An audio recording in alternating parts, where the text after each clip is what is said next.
Marissa of California. I have honestly not done my research yet on Marissa.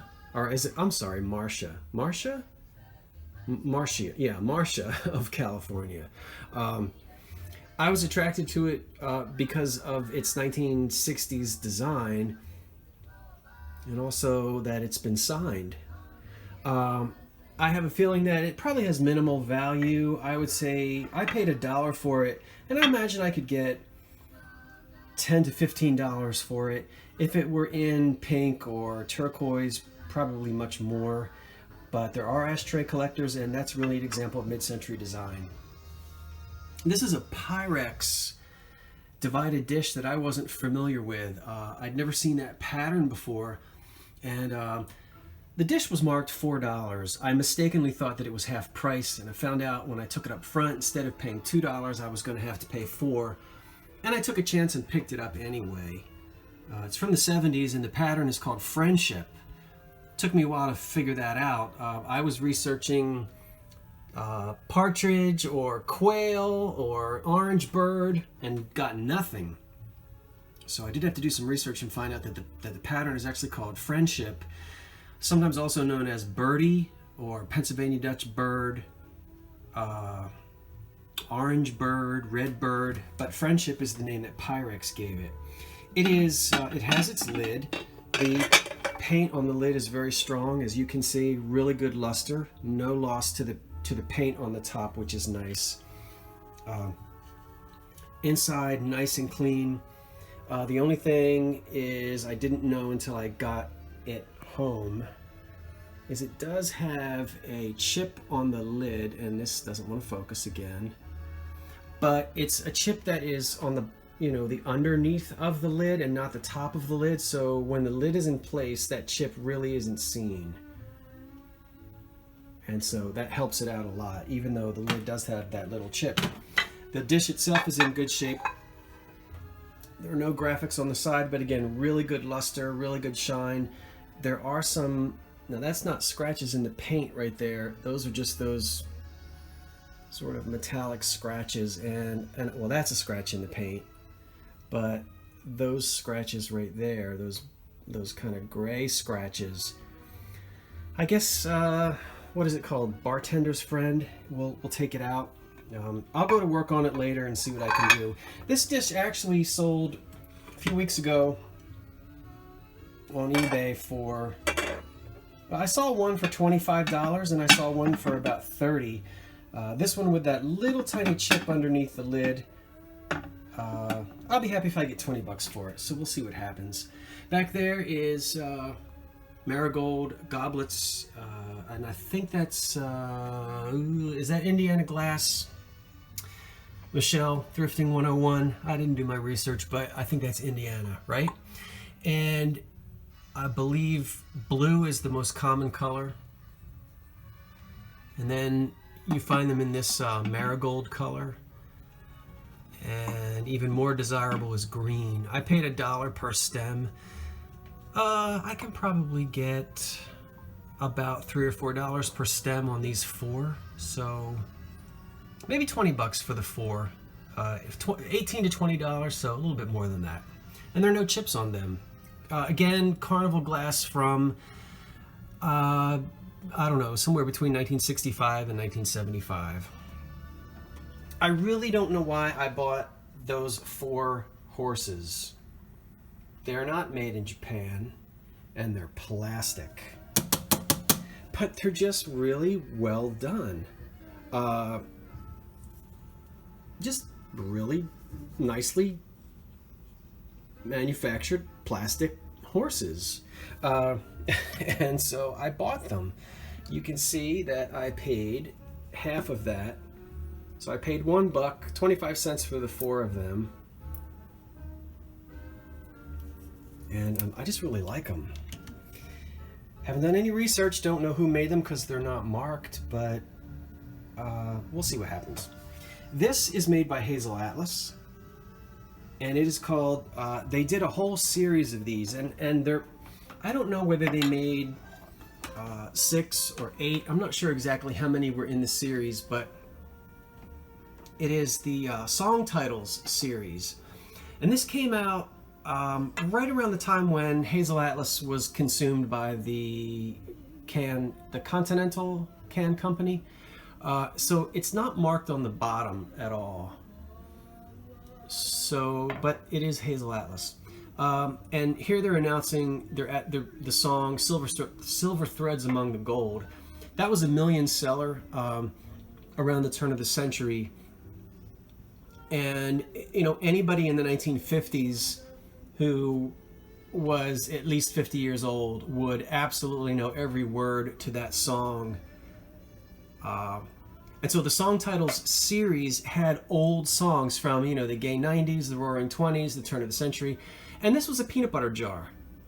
And the company is... once again, I cannot remember the name of the company, but I think it was the company that later became Jif. Is it Jif Peanut Butter? So anyway, and again, there's a whole series of these. Not a lot of value to it, but people who collect Hazel Atlas would be interested in it. I like it. I like that song, Silver Threads Among the Gold. There it is right there on the sheet music. Very popular tune. Maybe next time I'll play it for you. Or maybe I'll sing it for you. And I won't do that. So I'll probably throw this online, and if it doesn't sell, this will be a keeper for me. Nice hot chocolate mug with a cool song on it. All right, sticking with Hazel Atlas, this is a typewriter tin. Now I knew that. I'm old enough to have learned on manual typewriters. I'm not old enough to have bought typewriter tins like this. And it has Scotty dogs on the front of it. Scottish Terriers, also known as the Scotty Dog. This is known as the playing card, Scotty Dog playing card tin. And it was manufactured in, I believe the company was either in Brooklyn and then later in New Jersey. The decorated metal company made these that company made 50% of all typewriter tins. It's Art Deco, but here's the interesting thing. Look at the back of it. What do you see? Well, skip the HA for a minute. You see Royal, 1.5, number 10, black and red. That's for Royal typewriters. And that's the ribbon. Ribbons, they all had black ink and red ink. Well, not all of them, but a lot of the ribbons did. But look, it says Hazel Atlas Glass Company of Wheeling, West Virginia. Now, I didn't know that Hazel Atlas made anything out of metal, except for around the turn of the century when it was the Atlas company making their zinc lids for their canning jars. And the reels that typewriter ribbons came on were never made of glass, they were made of metal. So this was a mystery to me. So I put it out there on the net, and within about 24 hours I got a wonderful answer from a typewriter. Now look, I'm telling you, there are some serious typewriter tin collectors. Serious. Got a wonderful note from a gentleman who said, well, the way this would work is companies such as the Hazel Atlas company would have ordered directly from the company that produced these tins these typewriter ribbons for use in their offices. And so Hazel Atlas had nothing to do with this, but these were bought in bulk like office supply. You know, today we would just go to an office supply company catalog, but apparently at that time you would go right to the distributor, and they actually went ahead and put the Hazel Atlas name on it. And these were used by the Hazel Atlas company, supposedly, excuse me, in their offices in the 1930s. He also went on to say that it's a very hard to find and desirable tin, not rare, and it does have some condition problems. So whether it sells for $10, $15, I'm not really sure. I like it because it's Art Deco and because it also has that Hazel Atlas mark on the back. So I learned something new every day. Here is a sugar, I can't really call it a bowl because it doesn't look much like a bowl, but it is made in occupied Japan, and I will show you that.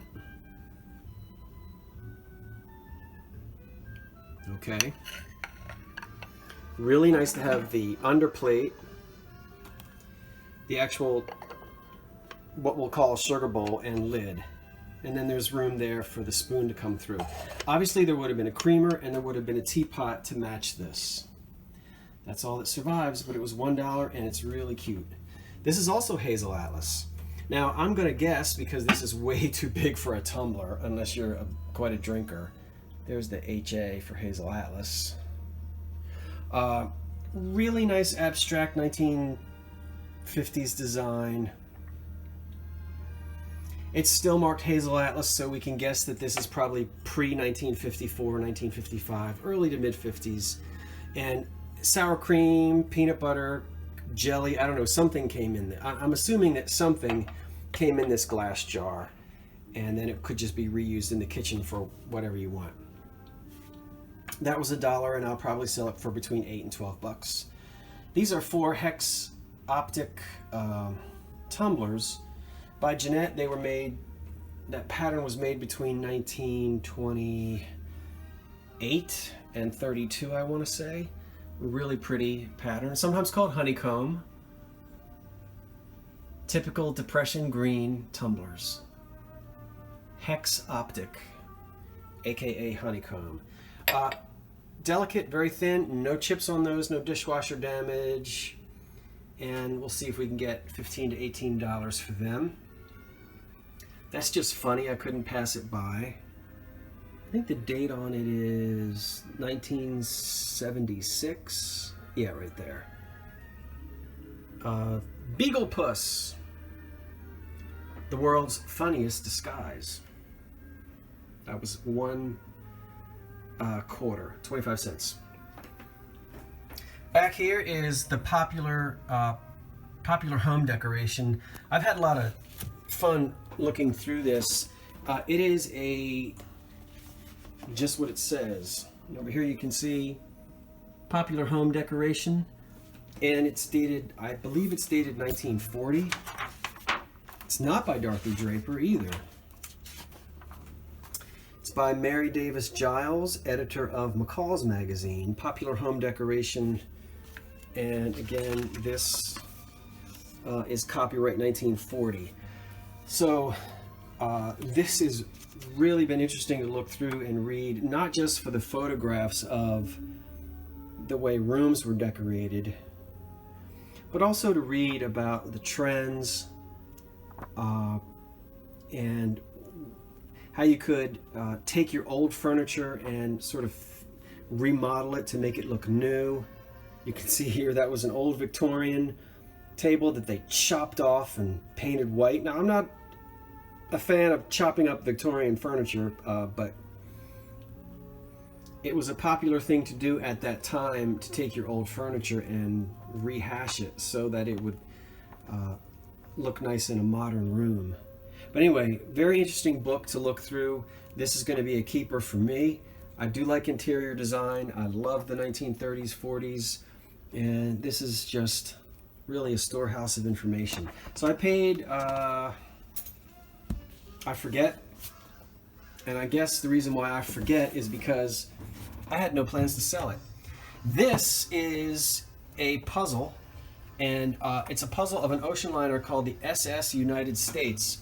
The SS United States, let me back up. She is a beautiful ship. Built in 1951-52, maiden voyage I think was 53. It was a luxury passenger liner. Stayed afloat and in business until 1969. And it held and still holds the world's record for the fastest crossing of the Atlantic, in both directions, by the way, of a luxury liner. And it was definitely a luxury liner. It's actually docked in the Delaware River right here in Philadelphia, about 30 blocks away from where I'm standing. And I see this ship almost, well, every time you get out of South Philly, you can't help but see it. Sadly, it's in horrible shape. It is, as I said, docked there. A lot of efforts have been made to restore it, to figure out what to do with it, to bring it back to its glory. It is the largest passenger liner ever built in the United States, and the last of one of the great luxury passenger liners. There it is. I actually did the puzzle, so it's complete. And if you want to know more about it, you can go online and read and actually see pictures of what it currently looks like. It's in sad shape, so hopefully, but who knows. If it winds up as scrap, that would be very sad. I don't know anything about this. I looked online and couldn't find anything. The Red Book of Stock Quotations from 1929 to 1931, we can see that this was printed in the financial section of the New York Sun on January the 4th, 1932. What I was particularly interested in, and again, students of history will remember that the stock market crashed in October of 1929. So what's fascinating is to go in here and look at the stocks, and let's see what we can grab that is.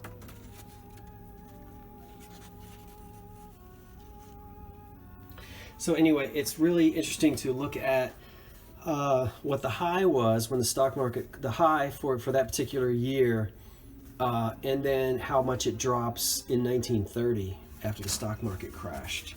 So I don't know if this would be of any interest to anybody. I paid $1 for it. Again, you know how much I love the 1920s and 30s, so that was of particular interest to me. This is a cut to clear bowl, and I'm going to keep it because I like the way I put these lights in there. This is kind of a cool thing to do at Christmas time. If I unplug it, you can see.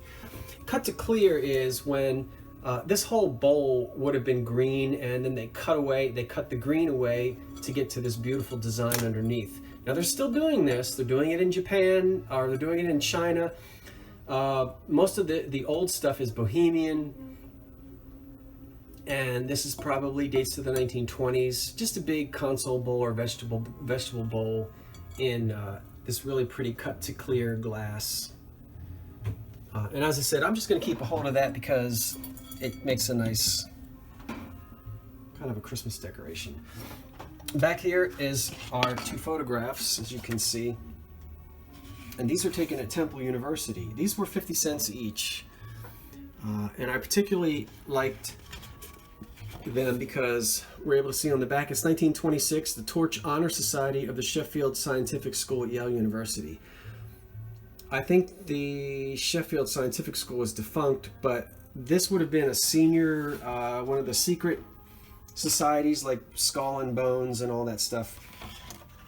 The sports pictures have the most value. Photographs like this of just college students, not that much. But because it's Yale University and because it's an academic society, secret society, we're going to put them online. I'm actually going to probably auction these and see if maybe, maybe a Yale alum would be interested. Who knows? This is a pottery gin bottle from the Netherlands, and you can just barely see. Let's see if we can zoom in on it. Most of the paper label is gone, which doesn't really bother me, but right here we can see a date of, and the date, as you can see there, is August. And you can just barely see 1897. Do you see that? August of 1897 is what's just barely left on that paper label. And this bottle originally had gin in it. It's some type of pottery or earthenware. And we can see Rotterdam listed there. Totally unmarked on the bottom. And if that paper label weren't there, this is actually in the glaze. This beautiful. I really don't know the value of this. I paid $5 for it. This is the kind of thing that would do really well at a antique show. So for people who like pottery and earthenware or primitives. Just has a really pretty look to it. Not sure what I'm going to do with that. I was happy to pick up a copy of the Exotica album. That's the album right there. I think it was released in 1958. Martin Denny and his orchestra. And that's the famous Exotica album. And there was so much of that kind of music then was released. Very popular sound in the late 50s, all through the 60s. Can't play it for you because it's all copyright protected. This is a large photograph I picked up. I know there's a lot of glare in that. Makes it very difficult to see it. It's a picture of an equestrian. Big frame.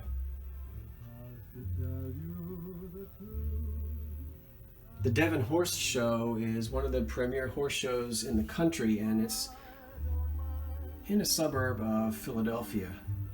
So who knows, this could have been some rich mainline equestrian.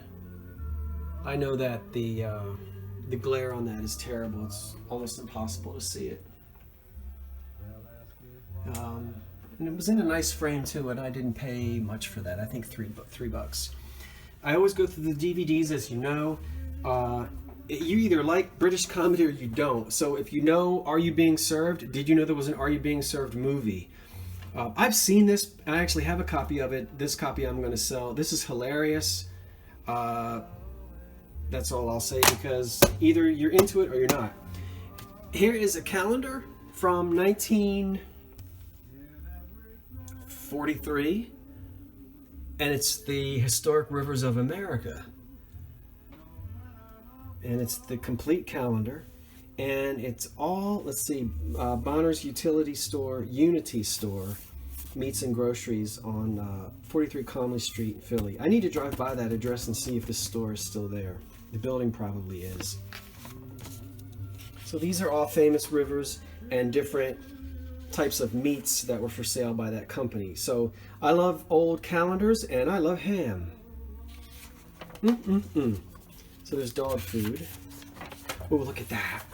Look at that, look at that, look at that. Easter ham. I'm showing you the ham and not the actual.